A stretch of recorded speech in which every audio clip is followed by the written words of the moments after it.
BJP பள்ளிவாசல் பஞ்சாயத்தில் 133, 134 booth கமிட்டிகள் தலைமையில் போதைப் பொருட்களுக்கு எதிராக பந்தம் கொளுத்தி ஊர்வலம் நடத்தப்பட்டது.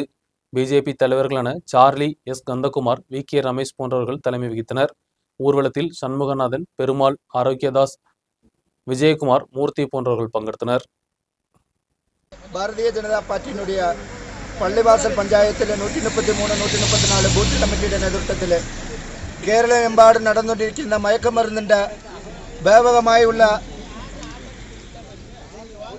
കോളേജുകളിലും LP സ്കൂൾ പോன்ற സ്ഥാപനങ്ങളിലേക്ക് കേരളത്തിൻ്റെ മുഖ്യമന്ത്രി നേതൃത്വം കൊടുക്കக்கூடிய പിണറായി വിജയൻ്റെ നേതൃത്വത്തിൽ MDMഉം കഞ്ചാവ് വിൽപ്പനയ്ക്ക് എതിരാக ഇന്ന് ഭാരതീയ ജനതാ പാർട്ടി പള്ളിവാസൽ ബൂത്ത് കമ്മിറ്റിയുടെ നേതൃത്വത്തിൽ കേരളത്തിനുடைய മുഖ്യമന്ത്രിയും എക്സൈസ് വകുപ്പ് മന്ത്രിയും രാജിവെച്ച് പുറത്തു പോകണമെന്ന് ആവശ്യപ്പെട്ടുകൊണ്ട് ഈ സാധാരണക്കാരുടെ ഇടയ്ക്ക് നടക്കുന്ന മയക്കുമരുന്നിൻ്റെ ബിസിനസ്സുകളും കോളേജുകളിലേക്ക് നടക്കുന്ന ബിസിനസ്സിന് നേതൃത്വം കൊടുക്കുന്ന ഈ പിണറായി വിജയനെ എതിർത്തുള്ള ഭാരതീയ ജനതാ പാർട്ടിയുടെ ഇന്ന് പന്തം കൊളുത്തിയുള്ള പ്രതിഷേധമാണ്. ഇത് സൂചന മാത്രമാണ്. ഈ സമരം കണ്ട് എക്സൈസ് വകുപ്പും പോലീസും ഇത് മയക്കുമരുന്ന് കച്ചവടക്കാരെ അറസ്റ്റ് ചെയ്യാൻ തയ്യാറായില്ലെങ്കിൽ എക്സൈസ് ഓഫീസിലേക്കും പോലീസ് സ്റ്റേഷനിലേക്കും വളരെ ശക്തമായിട്ടുള്ള മാർച്ചുകൾ നടത്തുമെന്ന് ഈ സമയത്തിൽ സൂചിപ്പിക്കുകയാണ്.